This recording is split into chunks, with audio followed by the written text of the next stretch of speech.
ఈ ఇచ్చేటప్పుడు ఈ వదులుకునేటప్పుడు కూడా నాకు సంబంధం లేదు పరమేశ్వర అర్పణం అనుకుంటే అది కర్మ పరిత్యాగం అంటారు. అప్పుడు నీకు పుణ్యము ఉండదు, పాపము ఉండదు, మొత్తం ఉండవు, జ్ఞానస్వరూపంగా ఉంటుంది. మళ్ళీ పుణ్యం ఉండాలని బేరమాడితే కుదరదు అక్కడ. అది చేయగలగాలి మనం ఖచ్చితంగా. అది చెయ్యాలంటే అసలు మన ఇళ్లలో మనం ఒకసారి పరిశీలించుకుందామండి. నన్ను మన్నించుడుగాక నిక్కచ్చిగా మాట్లాడడం మన పద్ధతి కదా. ఏవి ఇంట్లో ఉండడం అనర్థకమో చెబుతున్నాడు. వరవిక్రయం నాటకంలో కాళ్ళకూరు నారాయణరావు గారు చెబుతాడు మహత్తరమైన పద్యం.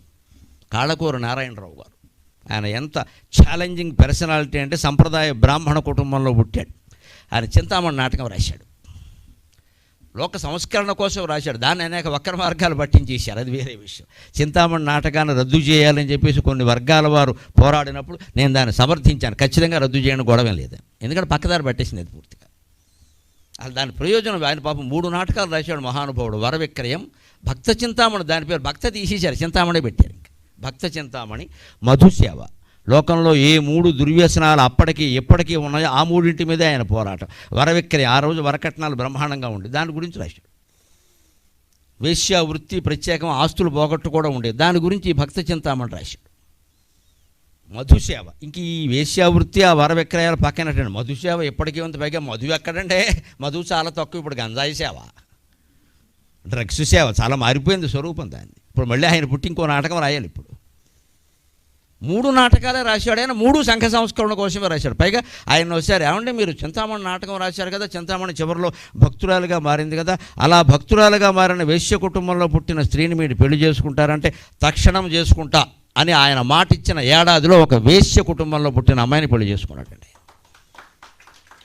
ఆ రోజుల్లో 1920, ఇప్పుడు కాదండి, 100 ఏళ్ల క్రితం సంప్రదాయ బ్రాహ్మణ కుటుంబంలో పుట్టి వేశ్య కులంలో పుట్టిన ఒక అమ్మాయిని చేసుకోవడం అంటే ఇంతకంటే విప్లవం వేరే ఉండదండి అసలు. అక్కడ ఎంతమంది అనేది నేను అన్నమాట కట్టు నేను చేసుకుంటా, నాకు మనుషుల మీద నమ్మకం ఉంది, వారి మీద ముద్ర లేకండి, నాకు నమ్మకం ఉంది, నేను చేసుకుంటా.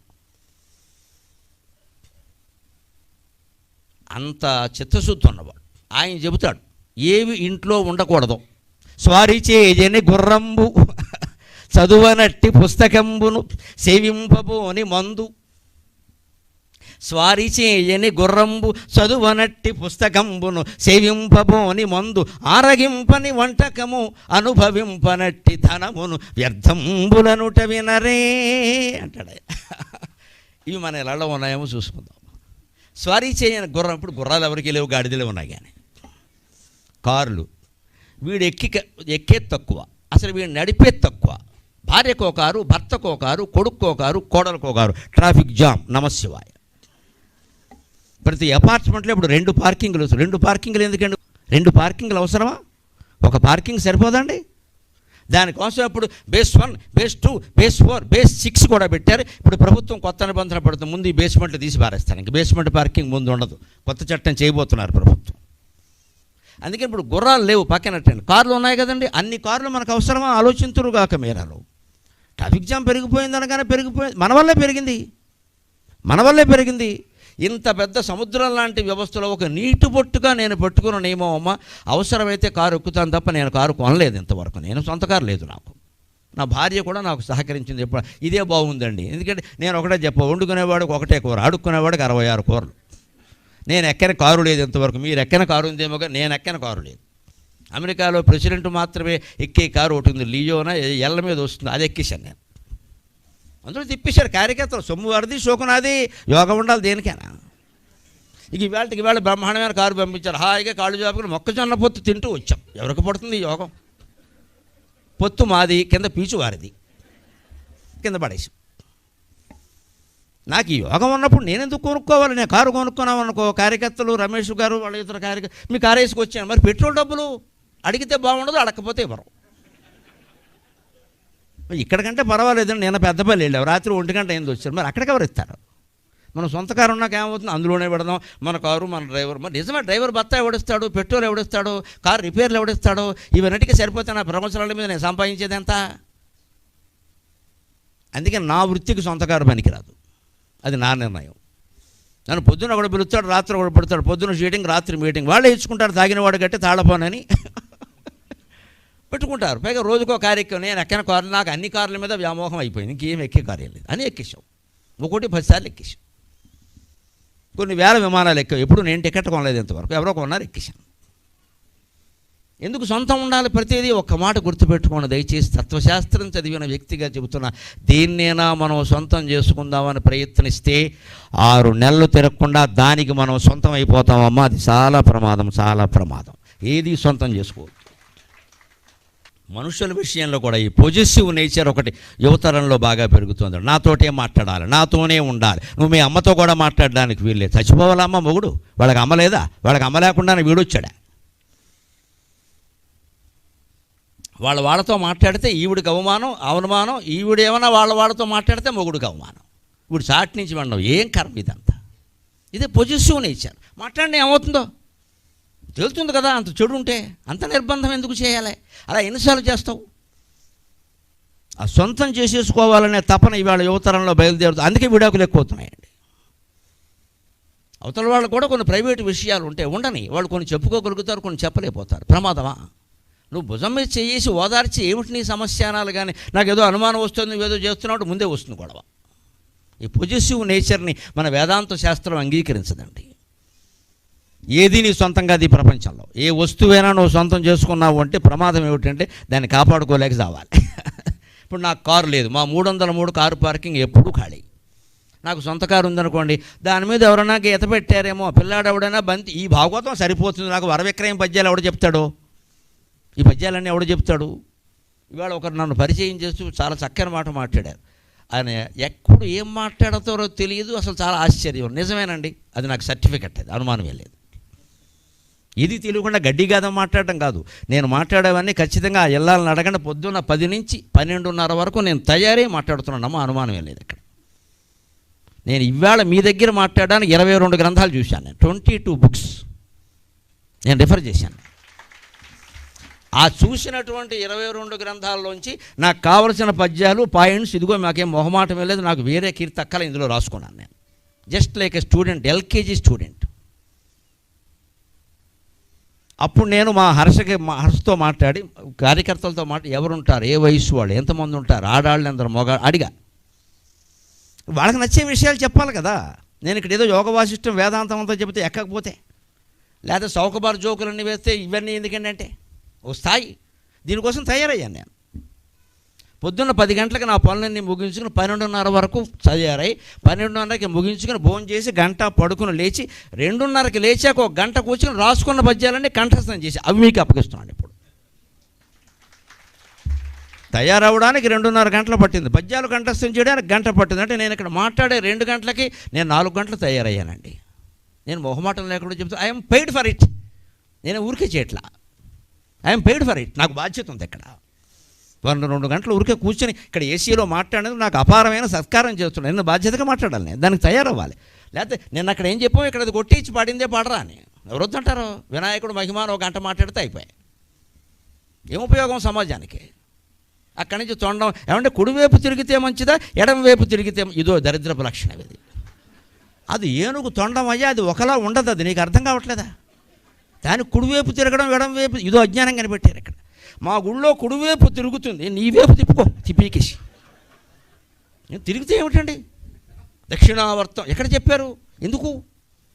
అది ఏనుగు తొండం, కుక్క తోక, మనిషి చెయ్యి ఎప్పుడూ ఒకలా ఉండవండి.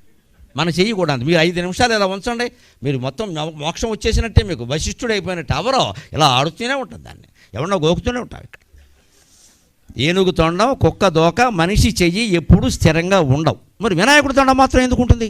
నువ్వు కుడివైపు ఎడమవైపు అని మాట్లాడతావేటి? దానికి ఒక ఫలితం పెడతావా? ఆయన కష్టపడి దాల్చిన గజ శిరస్సు, పాపం ఆ అవతారం, దాని ప్రయోజనం ఇవన్నీ పోయాయి. ఈ తొండం పక్కకి మిగిలింది. ఇక్కడ మన అజ్ఞానం అంతా ఇక్కడ ఉంది. ఇవి పట్టు కూర్చుంటాం ఇక్కడ. మా ఇంట్లో అటువంటి విగ్రహం ఉందని సంతోషించేవాడు ఒకడు, ఉన్నదండి ఏమైనా అవుతుందా అని భయపడేవాడు ఒకడు. ఈ 2 తప్పే. అది ఉండడం వల్ల నీకు కలిసి వచ్చేది లేదు, నీకేమైనా అయ్యేది లేదు. ఎందుకు భయపడుతున్నావు? ఎందుకు పెద్ద గొప్పగా చెబుతున్నావు దాన్ని? నీకు దండం పెట్టుకో, అవతల పో, అయిపోయాయి. దాని తొండం ఎలా ఉంటే నీకే? ఇది పెద్ద ప్రశ్న. లేకపోతే మొత్తం క్షేత్రాల్లో తొండం అటువైపు ఉండేటువంటి గుడి అక్కడెక్కడో ఉంది, నువ్వు అక్కడికి వెళ్ళిపో, అంతే. మొత్తం 600 మంది బస్ చేసి వెళ్ళిపోతారు. ఈ పక్కన తొండం లేక, తోకలు లేక, ఆకలికి చచ్చిపోయేవాడు మన ఇంటి పక్కనే డేరాలో ఉన్నాడండి. ఆ డబ్బు వాడి కోసం ఖర్చు పెట్టండి, వాడు బాగుంటారు, మిమ్మల్ని ఆశీర్వదిస్తారు. మన ఇంటి పక్కనే బోల్డ్ అంతమంది మురికి కాలువల పక్కన డేరాల్లో ఉంటున్నారండి, దోమలకు చచ్చిపోతున్నారండి కుడుతుంటే, ఏం చేయాలో తెలియక. వాళ్ళకి ఇవ్వలేమండి ఆ డబ్బు, యాత్ర డబ్బు అంతా పట్టుకెళ్ళి వాళ్ళకి ఇవ్వలేమండి, యాత్ర స్పెషల్ వాడికి ఇవ్వాలా, సాటి మనిషికి ఇవ్వలేమా? అది లేనప్పుడు ఇంక సేవాభావం ఏమిటి? అందుకని చెబుతున్నాడు వరవిక్రయకర్త, స్వారీ చేయని గుర్రం నువ్వు ఎక్కువ వాడనప్పుడు నీకు కారు అనవసరం. ఇంకో మాట, చదువునట్టి పుస్తకంబును, మనం చదవని పుస్తకం మన ఇంట్లో ఉండద్దండి.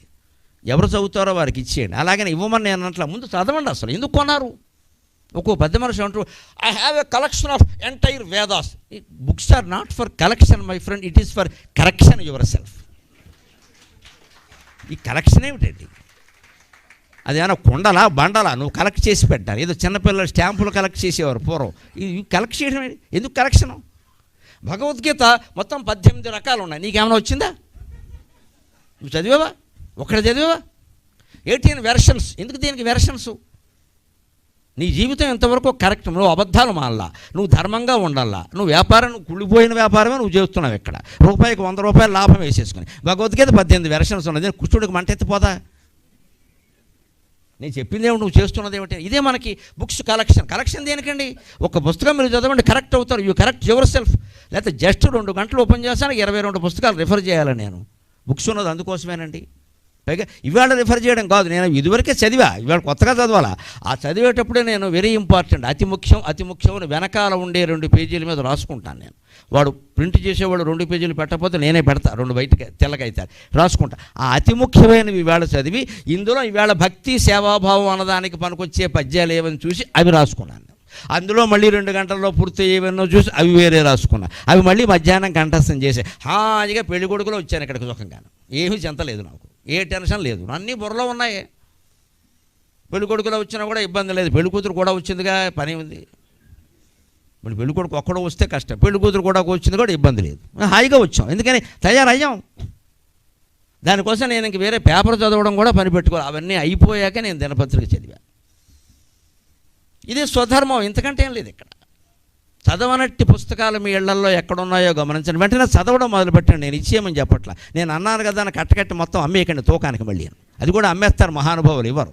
ఫోన్లో ఇచ్చేయమని చెప్పారు, ఇవ్వమని చెప్పలేదమ్మా, చదవమని చెబుతున్నాను నేను. నా మాటలు అపార్థం చేసుకోకండి. మీరు చదవని పుస్తకం మీకు ఎందుకండి? మీరు చదవాలి.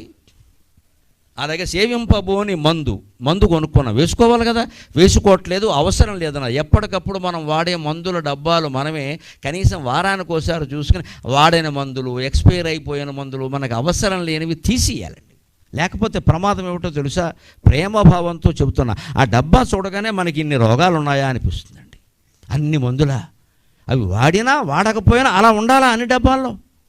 ముందు ఏదైనా వస్తుంది, అది రాకముందే మనం పోతామేమో అన్న ధైర్యం ఉండాలి. అసలు ముందు ఏదో రాకముందు పోతామేమో, ఇప్పుడు వాడక్కర్లేదు కదా.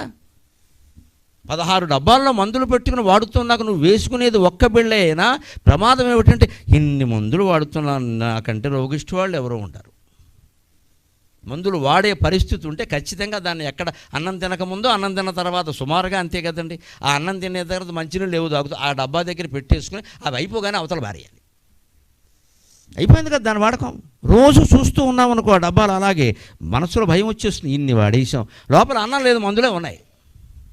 వాడినా వాడకపోయినా ఈ ఫీలింగ్. అందుకే 100 ఏళ్ల క్రితం కాళ్ళకూర అని చెప్పాడు, సేవింపబో అని మందు. నీకు అవసరం లేని మందులు తోసిపారాయి, ఎక్స్పైర్ అయిపోయేమో ముందు చూసుకో. ప్రతి 3 నెలలకోసారి మన మందుల డబ్బాలు అవన్నీ చూసుకోవాలి. మనం చూసుకొని తోసేపోతే ఒక్కోసారి కంగారులో ఎక్స్పైరీ డేట్ చూసుకోకుండా వేసేసుకుంటాం, అవసరం కదా అని. ప్రమాదం అది. అసలు ఉన్న డేట్, ఎక్స్పైరీ డేట్ ఉంటేనే పని చేస్తాయో లేదో అనుమానం. మందులు అయిపోయాక ఎందుకు పని చేస్తాయి? ఎక్స్పైరీ డేట్ కంటే 3 నెలల ముందే మందులు తీసేయడం మంచిది. సేవింపబోని మందు, ఆరగింపని వంటకం. ఇవాళ ఫ్రిడ్జ్లు వచ్చాక వచ్చిన దరిద్రం అంటే ఇది. పొద్దున్న వండుతారు, దాన్ని మర్నాడు కాదమ్మా, దేవీ నవరాత్రులు వచ్చే వరకు దాచడమే.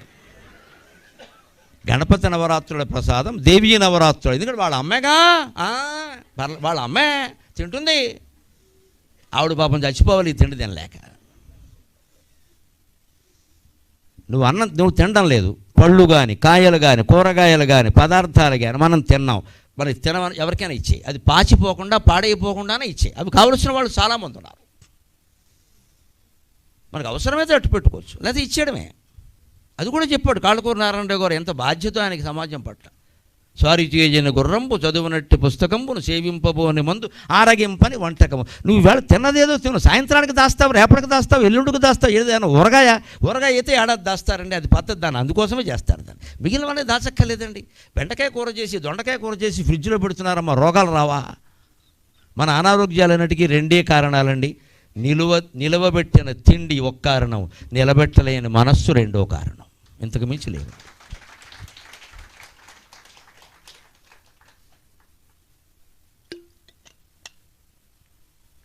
అది అందులోకి వెళ్ళి గడ్డ కట్టేసింది, అది చలితోటి. అది మళ్ళీ మనం వెచ్చ చేస్తాం. ఇదో దరిద్రం అదో దరిద్రం. ముందు ఈ చల్లబెట్టడం, ఫ్రిడ్జ్లో పెట్టడం, ఇది అష్టమ శని. అది ఏలినాడు శని. మైక్రోవేవ్లో పెట్టడం, ఇది అష్టమ శని, అది ఏలినాడు శని. ఇక్కడ విపరీతంగా చలయింది, అక్కడ విపరీతంగా వేడైంది. ఒక్క నిమిషంలో వేడి. అంటే నీకు వేడి కావాలి, కారంగా ఉండడం, too hot and two spicy. ఇవాళ ఇది ఒక మాట. ఇది లోపలికి వెళ్ళి క్యాన్సర్ వస్తుందమ్మా ఇవన్నీ తింటే. టూ హాటా? ఎలా తింటావు అంత హాట్, అంత స్పైసీ, అంత కారం దేనికండి? వాడు అందుకే నిలవ ఉన్న మాంసం, నిలవ ఉన్న కూరలు, కుళ్ళిపోయిన వేసి టూ హాట్ టూ స్పైసీ బారేస్తున్నాడు. నీకు మొత్తం మోసం అయిపోయింది. అంటే నువ్వు ఆరగించని వంటకం నీ దగ్గర ఉండదు. ఇప్పుడు చివరికి అసలు విషయం ఇక్కడ చెబుతున్నాడు. చివరి లాస్ట్ బట్ నాట్ లీస్ట్ అని, అనుభవింపనట్టి ధనమును వ్యర్థంబులనుట వినరే అన్నాడు ఆయన. నీకు 100 కోట్లు ఉండొచ్చు మిత్రమా, నువ్వేం అనుభవించావు? 100 కోట్లు ఉన్నా కూడా నువ్వు రాత్రి అన్నం తినే యోగం లేదు నీకు. 2 చపాతీలే, 3వ చపాతీ తిన్నావా అరగదు. అందులోకి పచ్చడి వేసావా బీపీ పెరుగుతుంది, అందులోకి షుగర్ వేసావా పంచదార పెరుగుతుంది. 2 చపాతీలకి 100 కోట్లు అవసరం లేదు. ఆస్తులు ఉన్నవాళ్ళం అందరూ ఆలోచిద్దాం. మరి వాటిని ఏం చేయాలి? ఈ తర్వాత శ్లోకంలో చెబుతున్నాం. మన దగ్గర ఉపయోగపడిన ధనం ఇది, పిల్లలకి ఇస్తాం. పిల్లలకు కూడా అంత అవసరం లేదు, చెడిపోతారు ఖచ్చితంగా. వాళ్ళు ఇవ్వాల్సినంతే ఇవ్వాలి పిల్లలకి. మన తండ్రి మనకి ఇచ్చిన దానికంటే 10 రెట్లు ఇవ్వాల్సిన అవసరం ఏముందండి? ఆయన ఇచ్చింది మనం పుచ్చుకున్నాం కదా. ఎప్పటికీ నా వయస్సు వాళ్ళలో ఒక ప్రత్యేకత ఏమిటంటే, నాకు 66 ఏళ్ల వయస్సు వాళ్ళ ప్రత్యేకత, వాళ్ళ తల్లిదండ్రులు ఏమి ఇచ్చినా ఇవ్వకపోయినా వాళ్ళ గురించి గౌరవంగా మాట్లాడుతున్నారండి. వాళ్ళు, మా నాన్నగారు చాలా కష్టపడ్డారండి, ఏమి ఇచ్చారని అడిగి ఏమి ఇస్తారండి, వాళ్ళే కష్టపడ్డారండి, మేము 8 మంది ఉన్నామండి బాబు, 4 ఆడపిల్లలు పెళ్ళిళ్ళు చేయడం కష్టమైంది అని తండ్రి పట్ల తల్లి పట్ల అపారమైన గౌరవంతో ఉన్నారు. యువతరం చిన్నవాళ్ళైనా చెబుతున్నానమ్మా, ఆ గౌరవం పెరగాలి ఖచ్చితంగా. మీ తల్లిదండ్రుల గురించి ఎప్పుడు తోలనాడే మాట మాట్లాడితే సాక్షాత్ పార్వతీ పరమేశ్వరులను తోలనాడినట్టే. వారిలో తేడా ఉన్నా మీరు చెప్పకూడదవని. వాళ్ళకంటే పెద్దవాళ్ళు ఎవరన్నా ఉంటే చెప్తారు. మీరు you cannot comment, you need not. నువ్వెవరు, నీ వయస్సు ఎంత తండ్రి గురించి కామెంట్ చేయడానికి? తండ్రి వల్ల మనకు అన్యాయమే జరిగినా మనం మాట్లాడదాం. మనకు పుట్టుకిచ్చాడు, ఇంకేం అక్కర్లేదు ఆయన. నువ్వు న్యాయం చేసుకో, నీ బతుకు నువ్వు న్యాయం చేసుకో. మన నాన్న చేయకూడని వ్యాపారం చేశారండి, చేయకూడని వ్యాపారం ఆయన చేసి 50 ఏళ్ళది. నువ్వేం చేస్తున్నావు ఇక్కడ గడ్డి పీకడం? నువ్వు చేసుకోరాదా? చేసుకోడండి. ఎంతసేపు తండ్రి మీద తోసేస్తాడు. వీడు ఓటమని వీడు అంగీకరించడం ఇష్టం లేదండి, ఇదో అహంకారం. ఇక్కడ నేను అసమర్థుడు అనడం ఇష్టం లేక, మా నాన్నండి అసలు కోనసీమలో 4 ఎకరాలు అమ్మకుండా ఉంటుంటే వీడు అమ్మేసేవాడు, అంతకంటే ఏం లేదు. ఇక్కడ వీడిని అమ్మనే లేదు, వాడే అమ్మేసాడు. వచ్చిన గొడవ అది. ఇప్పుడు ఆ 4 ఎకరాలని ఇంక నీకేం లేవా ఇక్కడ? ఆయన ఎందుకంటే తోసేయడం? పూర్వం వాళ్ళు ఎవరు అలా మాట్లాడాల? అంచేది మనం సంపాదించడం అంతా ఇవ్వాలని ఏం లేదండి, అది వృధాగా ఉంటుంది అక్కడ. అది మనం నేర్చుకోగలిగితే దాన ధర్మాల ద్వారా మనం పూర్తి సేవాభావంతో, అంకిత భావంతో పనిచేయగలుగుతాం. ఎందుకంటే ఏదైనా అడిగేవాడి ముఖం ఎలా ఉంటుందో రామాయణంలో చెబుతున్నారని అయోధ్యకాండలో వాల్మీకి ఎంత శ్రద్ధగా చెప్పాడు. ఆశామాశంసమానానాం దీనానాం ఊర్ధ్వచక్షుషాం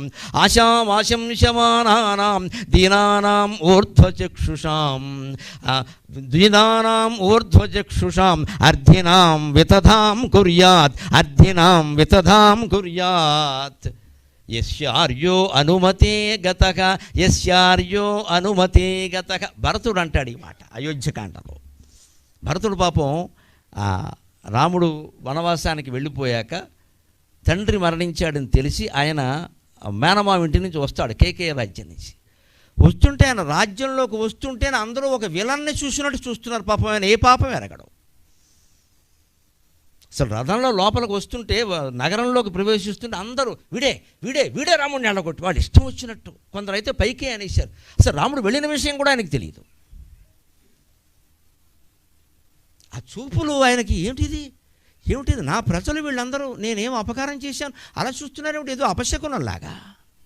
ఎంత బాధపడి ఉంటాడో భరతుడు ఆలోచించాడు. అందుకే రాముడు అండి ఒక దశలో సుగ్రీవుడితో మాట్లాడవలసి వస్తే యుద్ధానికి ముందు అప్పుడు అంటాడు, అతను ఏం చేయాలంటే అన్నదమ్ముల మధ్యలో అనుబంధాల గురించి సుగ్రీవుడు ఏదో మాట్లాడతాడు. వెంటనే రాముడు నవ్వు నవ్వి, అన్నదమ్ముల అనుబంధాల గురించి నువ్వు మాట్లాడితే బాగుండదులే పక్కెళ్ళి అంటాడు.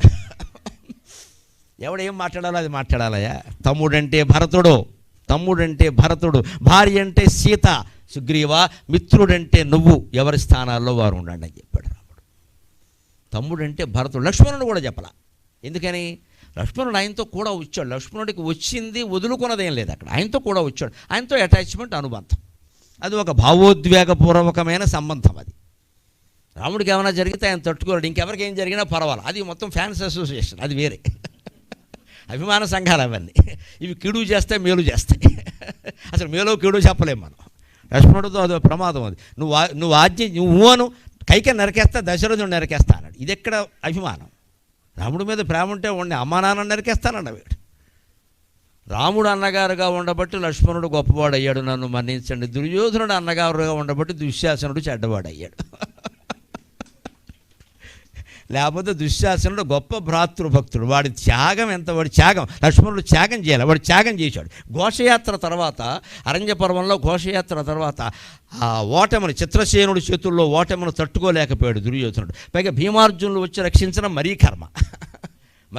ఇది మూడు కొట్టినందుకు కాదు, తోడుకోళ్ళ దెప్పినందుకు ఏడిచామని, ఇది మరీ కర్మ. అందుకని వాడు చచ్చిపోవడానికి నిర్ణయించుకున్నాడు. ప్రజోపవేశం, నిరాహార దీక్ష. అప్పుడు దుశ్శాసనుడిని పిలిచి భటుడిని నీళ్లు దమ్మని అభిషేకం చేసేసాడు. దుశ్శాసన, నిన్ను రాజుని చేస్తున్నాను, వెళ్ళిపో, నేను రాను, నేను నాకు రాజ్యం అక్కర్లేదు, నేను ప్రాణం తీసేసుకుంటాను, ఇగో ప్రాయోపవేశం, దర్భల మీద కూర్చున్నా అంటే దుశ్శాసనుడు చిన్న పిల్లాళ్ళలాగా కన్నీళ్లు పట్టుకుని, అన్నయ్య నువ్వు లేని రాజ్యం కాదు, నువ్వు లేని స్వర్గం కూడా నాకు అవసరం లేదన్నాడండి. ఎంత దుశ్శాసనుడు ఒక తమ్ముడుగా ఎంత గొప్పవాడు. పాత్రను విశ్లేషణ చేసేటప్పుడు అన్ని రకాల చూడాలండి. ఎవడు అత్యాచారం చేయగానే వాడిని దుశ్శాసనుడు అనక్కల్లా. వాడు అత్యాచారం చేస్తే చేయొచ్చు దుశ్శాసనుడు, ఇంకేం మంచి లక్షణాలు ఉన్నాయో వాళ్ళు మంచి లక్షణం. ఇది దుర్యోధనుడే ఆశ్చర్యపోయాడు. అలాంటి అవకాశం ఇప్పుడు ఎవరికైనా వస్తే నువ్వు మరి అలా అంటే బాగుండదు కానీ అన్నయ్య ఇచ్చేస్తేనే బాగుంటుంది అంటాడు. మళ్ళీ బాగుండదు కానీ అనగానే మళ్ళీ ఇలాగే. ఇక సరే నువ్వు అన్నప్పుడు మరి బాగుండదు కదా, బాగుండకపోవడం వాడు ముందే అనుకున్నారు, వీడు పెళ్ళాం కొట్టాడానికి. నిజాయితీగా అక్కడ కూర్చొని, నీతో పాటు నేను చచ్చిపోతాను తప్ప నేను హస్తినాపురానికి వెళ్ళను, నాకు అన్నగారు లేని రాజ్యం నాకు అవసరం లేదు. ఇప్పుడు చెప్పండి, లక్ష్మణుడు లాంటి వాడే దుశ్శాసనుడు కూడా. లక్ష్మణుడు కూడా వచ్చాడు. భరతుడు రావలసిన దాన్ని వదిలేశాడు అంటే భరతుడు ఎంతో దుశ్శాసనుడు అంతా రావలసిన దాన్నే వదిలేశాడు. ఆయన త్యాగం చేశాడు, నాకు అక్కర్లేదు అన్నాడు.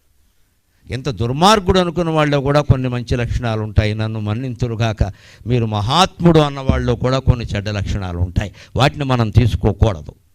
No character is perfect in the entire creation. ఈ సృష్టిలో ఏ వ్యక్తి పరిపూర్ణుడు కాదు, అందరూ అపరిపూర్ణులే. పరిపూర్ణుడైతే వాడు ఉండడు, భగవంతుడిలో లీనమైపోతాడు, ఆత్మరూపాన్ని పొందుతాడు.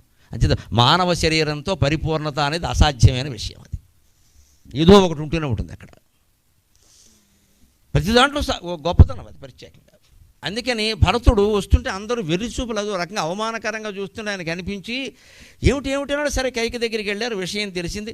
తర్వాత అప్పుడు నిందలు వచ్చాయి, నీ కారణంగా వెళ్ళిపోయాడు, నీ కారణం. అప్పుడు ఆయన 16 ప్రమాణాలు చేస్తారండి. నా కారణంగా రాముడు వెళ్ళిపోయి ఉంటే నేను ఈ పాపానికి పోతా, నేను ఈ నరకానికి పోతా, నేను ఈ శిక్ష అనుభవిస్తా. యస్యార్యో అనుమతే గతః, దాని అర్థం అది, అనుమతే గతః. నా అనుమతి, నాకు ఇష్టమై రాముడు వెళ్ళిపోయి ఉంటే, రాముడు వెళ్ళిపోవడంలో నా పాత్ర ఏదన్నా ఉంటే నేను ఏ పాపానికి పోతానంటే, ఇక్కడ ఏం చెబుతున్నాడంటే దానం చెయ్యని వాడు ఏ పాపానికి పోతాడో నేను ఆ పాపానికి పోతా అన్నాడు. దాన్ని వెతకడానికి నాకు అరగంట పట్టిందండి రామాయణంలో.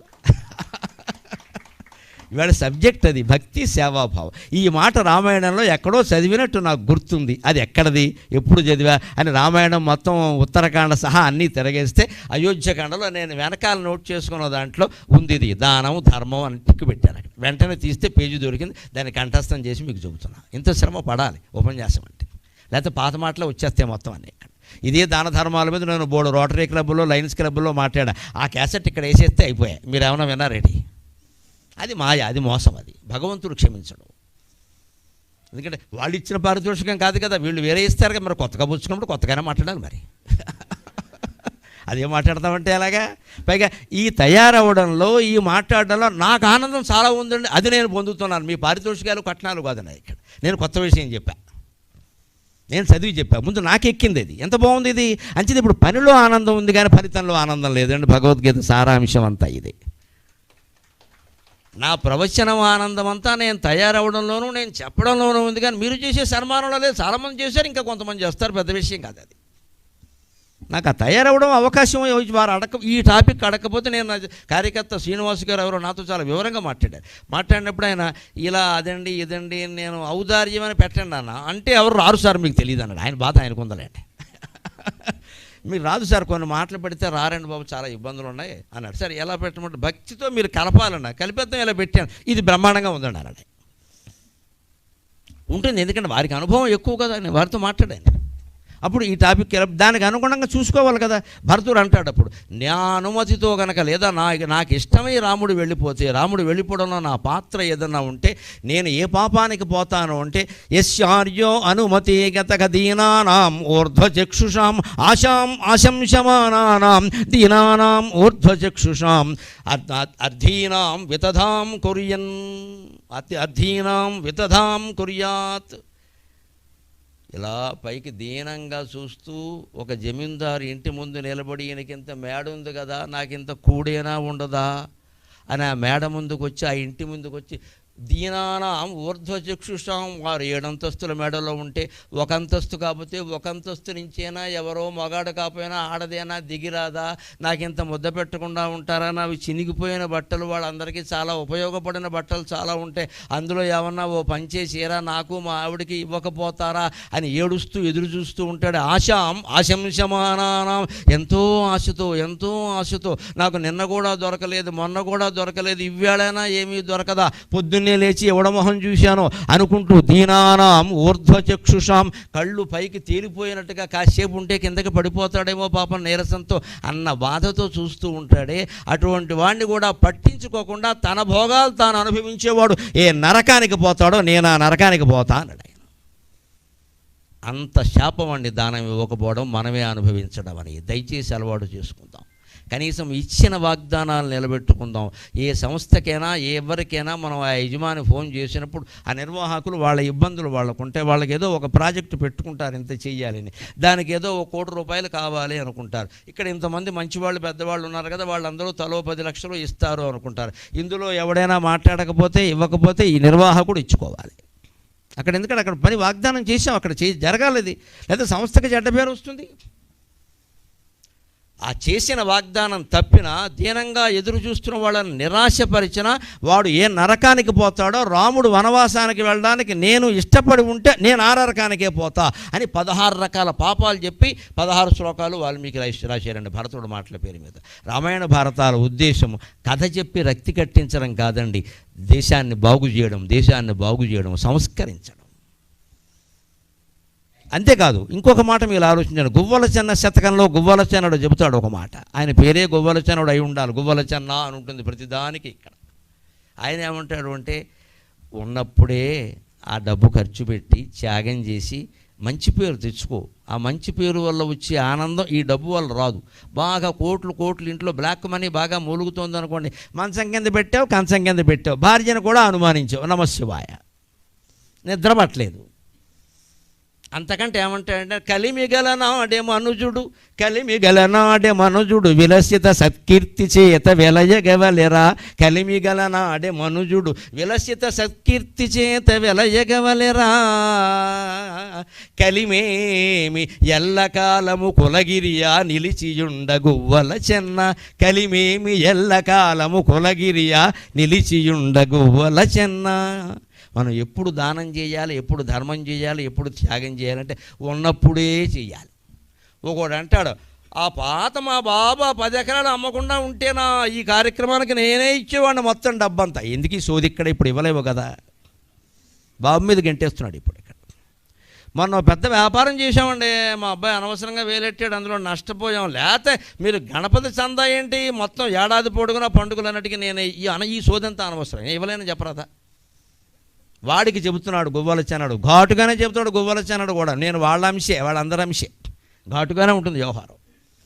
కలిమిగలనాడే మనుజుడు విలసిత సత్కీర్తి చేత వెలయగవలెరా. డబ్బులు ఉన్నప్పుడే అందులో దానం చేసి, ధర్మం చేసి, సేవ చేసి మంచి పేరు తెచ్చుకోవాలి. విలసిత సత్కీర్తి అంటే శాశ్వతంగా ఉండే కీర్తి. మనం ఉన్నా ఉంటుంది, మనం లేకపోయినా ఉంటుంది. అంతేకాదండి, ఇప్పటికీ మీరు కొంతమంది నా వయసు వాళ్ళే కదా, ఒక 40 దాటిన వాళ్ళని గమనించండి, వాళ్ళ తల్లిదండ్రుల పేరు మీద బతుకుతున్నారండి చాలామంది పెద్దలు. ఏమండి, మా నాన్నగారి పేరు మాకేముందండి, మా నాన్నగారు ఈ ఊళ్ళో గుడి కట్టించారు, బడి కట్టించారు, ఆ పేరు ఇప్పటికీ ఉందండి, అందుకని మమ్మల్ని చూసి చాలా గౌరవిస్తున్నారు, మీరు ఫలానా వారు అబ్బాయా అంటున్నారండి. అంటే మరి వాళ్ళు ఆ ధ్యానం చేయకపోతే మనకి విలువ వచ్చేదండి. ఇక్కడ విలసిత సత్కీర్తి అంటే అర్థం, ఆయన పోయినా కూడా తర్వాత తరం వాళ్ళకి కూడా దక్కేలా చేశాడు కీర్తి. తాత్కాలికమైన కీర్తి కొంత ఉంటుందండి, ఎప్పుడు కూడా తాత్కాలికమైన కీర్తి ఉంటే కొంత ఉంటుంది. దీపావళి సామాన్లు కొనుక్కున్నంటే పిల్లలకి కొనుక్కోరా, మనకేంట్రా, మనం జమీందారులో అని పిల్లాడికో 50,000, అమ్మాయికో 50,000 ఇచ్చామనుకో, 16 బాంబులు బయట వేస్తాడు, 17 బాంబు నీ మీద వేస్తాడు. ఎందుకంటే వీడు మొత్తం బాంబులకే 50,000 ఇచ్చాడు, అసలు వీడి దగ్గర ఎంత ఉందో లేపేస్తే చాలా వస్తుంది కదా అని. ఇవ్వకూడదు, ఎంత ఇవ్వాలో అంతే ఇవ్వాలి. ఇప్పుడు బాణసంచాకి అంత ఖర్చు ఎందుకండి, మొత్తం ఎక్కడికి వెళ్ళిపోయిందంటే వ్యవస్థ. 500 వాలా, 1000 వాలా, 10,000 వాలా, ఈ పానీపూరి వాలాలాగా ఈ వాలా ఏంటి, ఆ పేళ్ళం ఎప్పటికీ అవ్వదు. మాకు దీపావళి మరణాడు ఒక కార్యక్రమం అడిగారు ఇప్పుడు భీమవరంలో. నేను 2 రోజులు పోయాక చెప్తానని చెప్పాను. ఎందుకని చెప్పడం, బాంబులకు భయపడి. దీపావళి నాడు అందరూ బాంబులు పేలుస్తారండి, మేము మా ఇంటి దగ్గర నుంచి సికింద్రాబాద్ స్టేషన్కి వెళ్ళాలి కదా, ఈ లోపు ఎవడో మా మీద ఎత్తే ఏం చేస్తాం ఇక్కడ, ఎందుకు ఆ రోజు ఎందుకు ప్రయాణం అని ఆలోచించాల్సి వచ్చింది. ఎందుకంటే బాంబులు భయం, దేని మీద వేస్తాడో తెలియదు, అది పేలుతుందో పేరదో తెలియదు. ఒక్కొక్క టపాకాయ, సేమ టపాకాయ ఎలా ఉంటుందో నేను చూసా. ఎక్కడో నేను వరంగల్ జిల్లాలో స్కూల్లో పనిచేసినప్పుడు చిన్నతనంలో మా మాస్టారు నేను కలిసి అప్పుడు బహిర్భూమికి బయటికి వెళ్ళేవాళ్ళం. ఇద్దరం పెడుతున్నాం 2 చెరువు చెంబు పట్టుకుని. ఈయన తిన్నగా ఉండక, ఇగో గరిగిపేట ఉండవా నీకు తెలియదు అని అక్కడ మా పిల్లలు కాల్చి పారేశారు కదా, అందులో ఏదో ఉంటే ఒకటి తీశాడు. ఒకటి చూస్తున్నాడులే అనుకున్నాను, నేను పక్కనే ఉన్నాను. కానీ చూసి ఇలా అన్నాడు, అది ఆయన మొహం మీద పేరింది. రాత్రి తెల్లవారులు పేర్లా, పైగా వాన కురిసింది, తడిసింది, వీడి మొహం మీద పేరింది. దీన్నే గ్రహస్థితి అంటారు. ఇది మనస్థితి కాదు, పరిస్థితి కాదు, గ్రహస్థితి అంటే ఇదే. ఖచ్చితంగా వాడు గురుడారులో ఉన్నాడు, ఖచ్చితంగా పేలిందంతే లేక. అదేం పేలదులే అని ఊరుకోవచ్చు కదా, ఈ నలపడం ఎందుకంటే ఇదే బుద్ధి అంటే. ఇక్కడ తిన్నగా ఉండక మేము అక్కడ మాకు దొరికి ఖాళీ తక్కువ కదా, కబుర్లు చెప్పుకుంటూ నిలబడితే చెంబులు పక్కనెట్టి ఇలా నలిపాడు, అది మొహం మీద పేలింది. ఆ మొహం నుంచి మళ్ళీ మామూలు మొహం అవ్వడానికి ఆయనకు 6 నెలలు పట్టిందమ్మా. ఇప్పటికీ మచ్చలు ఉన్నాయి, పేరు చెప్పను, నేను మంచి ఉదాహరణ కాదు కాబట్టి. ఎప్పటికీ మచ్చలు ఉన్నాయి. నేను ఆయన కలిస్తే అనుకుంటాం అప్పటిది కదా ఇది అబ్బా అంటాను నేను. ఊరికే చెయ్యి ఊరుకోలేక చేసే పనులతో మనం తెచ్చిపెట్టుకుంటాం. ఇప్పుడు జరగదని ఏమిటి, దానికి అంత ఖర్చు పెట్టాలా, మళ్ళీ దీంట్లో ఇంకా పెద్ద విద్యమాలు గొడవలు. ఇంకా అదిగో పర్యావరణం పాడైపోయిందని ఒకళ్ళు, కాలుష్యం అని ఒకళ్ళు, దాని మీద ఉపదేశాలు ఒకళ్ళు, ఇంకెన్ని రకాలు. ఎందుకండి ఆవిడ దీపాలు పెట్టమన్నారు, బాంబులు పేల్చమని ఎక్కడా చెప్పలేదు. ఏ పురాణాల్లో చూపించండి బాంబులు పేల్చడం. అసలు ఇదంతా ఎందుకు వచ్చింది, శ్రీకృష్ణుడు నరకాసురుడిని చంపడం వల్ల. నాకు అప్పుడప్పుడు ఆయన ఎందుకు చేశాడా ఈ పని అనుకుంటాను నేను. ఇంకో రకంగా చంపేసి ఉంటే బాగుండేది. వాళ్ళు దీపాలు పెట్టారు. భాగవతం అంతా వెతికాను, వ్యాస భాగవతంలో కానీ, పోతన భాగవతంలో కానీ, టపాకాయి కానీ, శిశిందిరి కానీ పేల్చినట్టుగా ఒక్క మాట లేదు. దీపాలు పెట్టారు. నువ్వు దీపం పెట్టడం మానేసి బాంబులు పేలుస్తావేటి, ఇదే విపరీతం. అంటే దీపాలు ఎన్నైనా పెట్టు, నష్టమే లేదు. బాంబులు ఎందుకు, పోనీ ఆ బాంబులు ఏమన్నా 10, 20, పోనీ కాకరపు ఒత్తులు లాంటివి ఏమన్నా అయితే, మతాబులు లాంటివి అయితే పర్వాలేదండి. మొత్తం లక్ష్మీ బాంబు అని చెప్పుతున్నారు, ప్రాణాలు పోతున్నాయి. ఇవి ప్రాణాలు పోయేవో తెస్తున్నారు పనిగట్టుకుని. ఉత్సాహానికి అతి ఉత్సాహం అయితే ఏమవుతుంది, అది సత్కీర్తి కాదు. పిల్లలకి దానికోసం డబ్బులు ఇవ్వడం ఉంది, అది తాత్కాలికంగా. My daddy loves very much అని మీ అమ్మాయి వచ్చి నీ ఒళ్ళో కూర్చోవచ్చు, కొడుకు వచ్చి ఈ తోడ మీద కూర్చోవచ్చు, 2వ తోడ ఇంకా ఖాళీగానే ఉంది కాబట్టి. కానీ నీకు 50,000 క్షవరం అయ్యాయి. ఇది సత్కీర్తి అంటారు, దాన్ని కీర్తే. ఎందుకంటే కొడుకు కూతురు మెచ్చుకున్నారు కదా, అది కీర్తే. కానీ తర్వాత అజీర్తి. పైగా వీళ్ళకి పుట్టే పిల్లలు ఎలా ఉంటారు, నీ బాబు నీకు 50,000 ఇచ్చాడు, నువ్వు నాకు 50 లక్షలే అంటాడు వాడు. మరి రెట్టింపు ఊరికి ఎందుకు ఊరుకుంటారు. ఆవు గట్టును మేస్తే, ఆవు చేలో మేస్తే దూడ గట్టును మేస్తుందా. పిల్లలకి ఆ పొదుపు, అనవసరపు ఖర్చులో పొదుపు అలవాటు చేయాలి. మేము ఇవ్వం, వీలు కాదు, మనకంత లేదు అవకాశం. అయినా తప్పు, ఒకవేళ అవకాశం ఉన్నా నేను ఇవ్వను, ఇది తప్పు కదా. వాళ్ళు ముందు గునుచుకుంటారండి, తర్వాత ఏదో మిఠాయి పెడుతూ ఊరుకుంటారు, పెద్ద సమస్య. కానీ గారాబం పైగా మా నాన్న నాకేమి ఇచ్చేవాడు కాదు, అందుకే నా పిల్లలకు అన్నీ ఇస్తా, నీకు వీళ్ళు వృద్ధాశ్రమం ఇచ్చేయడం ఖాయం. అనుమానులు ఇలా పెంచకూడదండి పిల్లల్ని. మీ నాన్నకి ఏమీ ఇయ్యలేదు అంటే చాలా జాగ్రత్త పడ్డాడు ఆయన. ఒకవేళ అంత పిసినుగొట్టుగా ఆయన వ్యవహరించారు, నువ్వు అంత పిసినుగొట్టుగా ఉండొద్దు, కానీ శనుగొట్టుగా మారాల్సిన పనే లేదు. నువ్వు అంత ఇదిగా ఉండ, కొంచెం ఇయ్యి. మరి అంత ఇస్తే నేను నడిచి చాలా కష్టపడ్డాను, అందుకే మా అబ్బాయిని 10th క్లాసులోనే బండి ఇచ్చా. ఇంతకంటే తప్పుడు తండ్రి ఇంకెవడో ఉండడు ప్రపంచంలో. 10th క్లాసులో బండి ఇస్తావా? వాడికి అవసరమా అది? వాడి వయసు ఎంతండి? మైనారిటీ తీరలేదు, వాడికి బండి ఇచ్చావు నువ్వు. మీ నాన్న ఎందుకు ఇవ్వలేదు? ఆలోచనతోనే ఇవ్వలేదు, బండి లేక కాదు. 10వ తరగతి దాటే వరకు కనీసం సైకిల్ మీదే వెళ్ళాలండి పిల్లలు ఖచ్చితంగా, ఆడపిల్లలైనా మగపిల్లలైనా. ఇవాళ దగ్గరలో ఉన్నాయి, అంత దూరాలు ఏం లేవండి. మా చిన్నతనంలాగా 6 మైళ్ళు 7 మైళ్ళు నడిచిలు చదువుకున్నామమ్మ చాలా కష్టపడి. నడిచే మాకు సైకిల్ మాత్రం ఎక్కడ కొన్నారు? సైకిల్ కొనమంటే మా నాన్నగారు చదువు మానేయమంటాం. ఏం కొనమన్నా చదువు మానేయమంటమే. ఏమన్నా అంటే మానేయమంటాడు ఎందుకని ఏం అడిగేవాళ్ళం కదా, అలాగే వెళ్ళిపోయేవాళ్ళం. పుస్తకం నలిగిపోయింది, తెలుగు పుస్తకం ఇంకోటి కొనమంటే అన్నయ్య పుస్తకం లేదా, నీ బతుకు 2 పుస్తకాలు అవసరమా అనేవాడు. ఏమోనండి, అటువంటి తండ్రి పెంపకం వల్ల ఈవేళ కొన్ని వేల పుస్తకాలు నేను చదవగలిగానమ్మా ఒబ్బిడిగా. ఆయన ఆశీర్వచనం, నిజంగానే ఆయన ఆశీర్వచనం. ఓ పుస్తకం కొన్నాం కదా, ఆ రోజుల్లో పుస్తకం ఖరీదు ఎంత అండి? ₹10. పుస్తకం 50 పైసలు పెట్టి కొన్నాం. అన్నయ్య పుస్తకం నువ్వు చదువుకోకూడదా అంటే వాడే సగం చింపేశాడు, దాన్ని మిగిలిన చింపేసేవాడు. ఏం చేస్తాం? కొన్నంటే చదువు మానేస్తావా? ఇవాళ పిల్లాడి నోట్లోంచి ఇలా మాట రాకుండా మొత్తం ప్రపంచం అంతా వాడి దగ్గరికి వచ్చేస్తుంది ఇక్కడికి. ఇదే గారాబం. రేపొద్దున పెళ్ళైన తర్వాత వాళ్ళు కాపురాలు ఎందుకు చేస్తారండి? భర్త నుంచి, భార్య నుంచి, అత్తార నుంచి ఇదే ఆశిస్తారమ్మ ఖచ్చితంగా. మా నాన్న నాకు ఇచ్చాడు, నువ్వెందుకు ఇవ్వవు? ఇది విలసిత కీర్తి అన్నారు దీన్ని, పనికిమాలిన కీర్తి అంటారు దీన్ని. విలసిత సత్కీర్తి చేత వెలయగవలెరా. నువ్వు ఖచ్చితంగా శాశ్వతంగా నిలబడేటువంటి కీర్తి సంపాదించే ప్రయత్నం చేయి. ఎందుకని ఒక మాట చెబుతున్నాడు, కలిమేమి ఎల్లకాలము కులగిరియా నిలిచియుండ గువ్వల చెన్న. నీ సంపద ఏమైనా శాశ్వతంగా నిలబడ్డానికి అదేమైనా కులపర్వతమా? మహేంద్రోమల యస్సహ్యో గంధమహును హిమవాంశ గంధిమవాన్ గంధమాదనక నీల పారియాత్రశ్చ పంచైతే సప్తైతే కులపర్వతాః అంటారు. మహేంద్రం, మలయం, సహ్యం, హిమవత్ పర్వతం, గంధమాదన పర్వతం, సఖ్యశ్చ పారియాత్రశ్చ సఖ్యపర్వతం, పారియాత్ర పర్వతం. ఈ 7 కులపర్వతాలు అంటారు. అవి భూమి కూలిపోయినా కూడా ఉంటాయిట. నీ ఆస్తి ఏమైనా కులపర్వతమా అన్నాడు గోవలసన్. శాశ్వతంగా నిలుచుండడానికి నీ కళ్ళ ముందే పోతుందయా, నీ తర్వాత ఏమవుతుందో ఎవరికీ తెలియదు. ఉండగానే దాన్ని కాస్త నలుగురికి దానం చేసావంటే ఎంత ఆనందంగా ఉంటుందయా.